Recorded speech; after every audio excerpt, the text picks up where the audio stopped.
जय अंबे, खुश रहा, आनंदी रहा, आरोग्यपूर्ण रहा हीच आई तुळजाभवानीच्या चरणी प्रार्थना। आता आपला येत आहे नवरात्रोत्सव।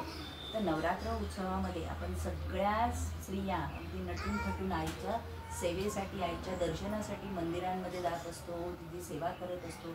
आईचं असं काही म्हणणं नाही आहे की तुम्ही खूप काही छान परिधान करून या किंवा खूप काही मला द्या। ती फक्त भक्ती बघते तुमची, आणि ती भक्ती बघत असताना ती आपल्याकडे, आपण सौख्य भरे असे छान छान नटून थटून गेलेलो असेल ना, तर आपल्याकडे ती प्रसन्न होते, आनंदित होते। तर सोमवारी आहे पांढरा रंग, मंगळवारी आहे लाल कलर, आणि बुधवारी आहे निळा कलर, गुरुवारी आहे पिवळा कलर, आणि शुक्रवारी आहे हिरवा कलर, शनिवारी आहे एक राखाडी कलर, रविवारी आहे नारंगी कलर, सोमवारी आहे मोरपिसी कलर आणि मोरपंखी कलर, आणि मंगळवारी आहे गुलाबी कलर। तर खूप खूप छान छान नटा, मंदिरात जावा आणि आईची सेवा करा। भक्तिमय वातावरणामध्ये सगळेजण रमून जाऊया। जय अंबे।